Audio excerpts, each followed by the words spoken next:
मौलाना जौहर university थी मौदिया रामपुर में।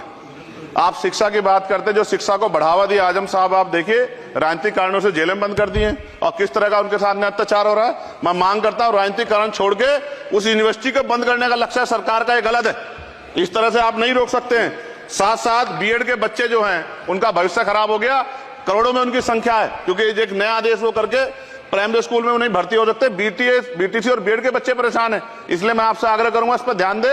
और एक आग्रह मैडम मेरा आपसे बहुत इंपॉर्टेंट ये है कि सभी नेताओं के, सभी कर्मचारियों के और जितने भी सरकारी लाभ लेते हैं सबके बच्चों को सरकारी स्कूल में पढ़ाया जाए और समान शिक्षा पॉलिसी लागू, जिससे कि सरकारी स्कूलों में सुविधाएं आए। सरकारी स्कूल में सुविधाएं बड़ा भाग पड़ता है सरकारी स्कूलों में, प्राइवेट में नहीं घुस सकते हम लोग। बाबा साहब अम्बेडकर को मैं याद करता हूं आज, महाराज ज्योतिबा फूले और मां सावित्रीबाई फूले को याद करता हूं मैं आज, जिन्होंने, मैं खत्म कर रहा हूं, जिन्होंने पहला स्कूल खोला।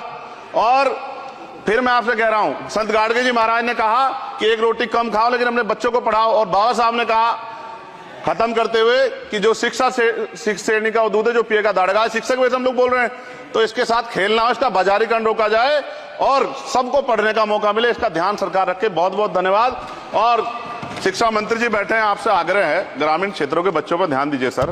हम लोग बहुत उम्मीद करके बैठे हैं सरकार से, और नहीं करेंगे तो फिर अब विरोध करना पड़ेगा, वो ठीक नहीं है। इससे पहले आप काम करो। ये तो है नहीं क्या?